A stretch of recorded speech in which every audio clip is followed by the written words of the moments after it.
Ele é professor de climatologia e mudanças climáticas da Universidade Federal de Alagoas.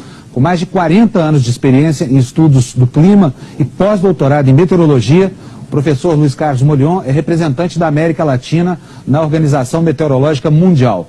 E nada adianta esses protocolos de reduzir as emissões de CO2, porque o CO2 não controla o clima global.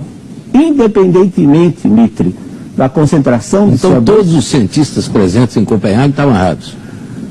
Bom, Mitre, se você olhar Copenhague, na realidade não teve discussão científica nenhuma.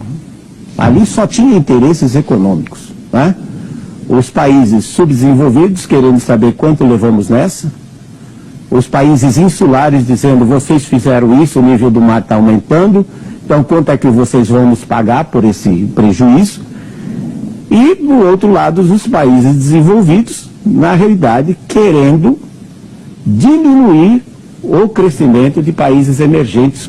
Os interesses são meramente econômicos.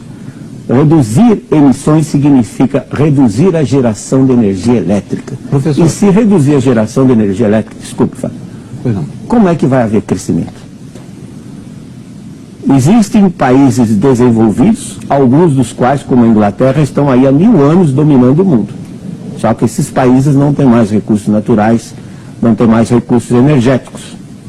Esses países não querem perder a hegemonia que eles têm. Por outro lado, existem países que estão ameaçando essa hegemonia. Ao se dizer, vamos cortar as emissões, leia-se, entenda-se, vamos gerar menos energia elétrica. Para os outros, né, Sandro? Nenhum desses argumentos que eles usam tem base científica sólida. Nenhum deles.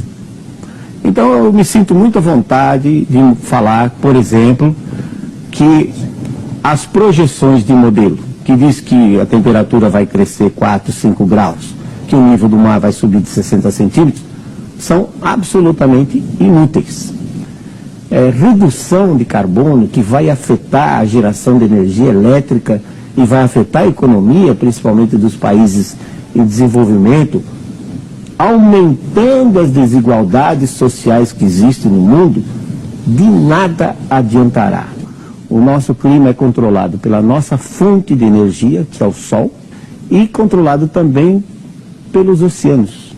Não é o CO2 que o homem libera por meio da queima de combustíveis fósseis que controla o clima.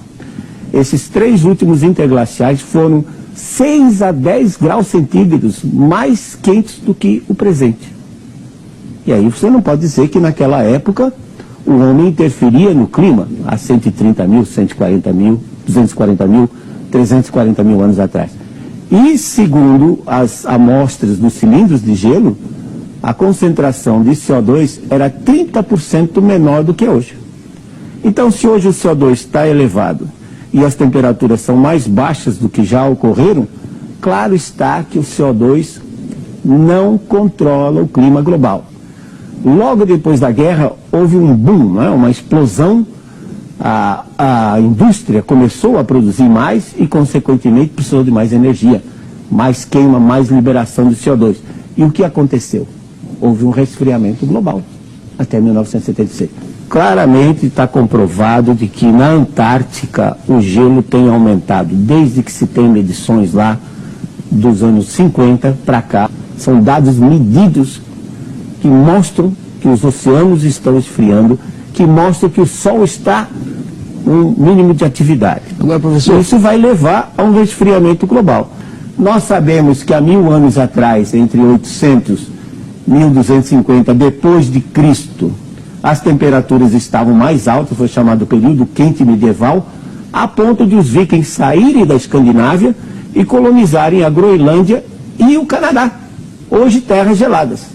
Tá? Então, já esteve mais quente do que agora. Na realidade, nós estamos lentamente indo para uma nova era glacial, porque a última era glacial ela terminou há 15 mil anos atrás.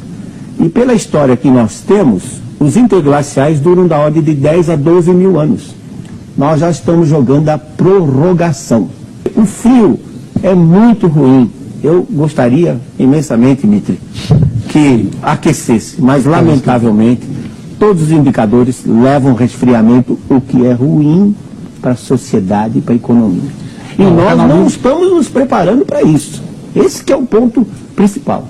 Vai haver um resfriamento, haja ou não aumento de CO2, porque o CO2 não conta.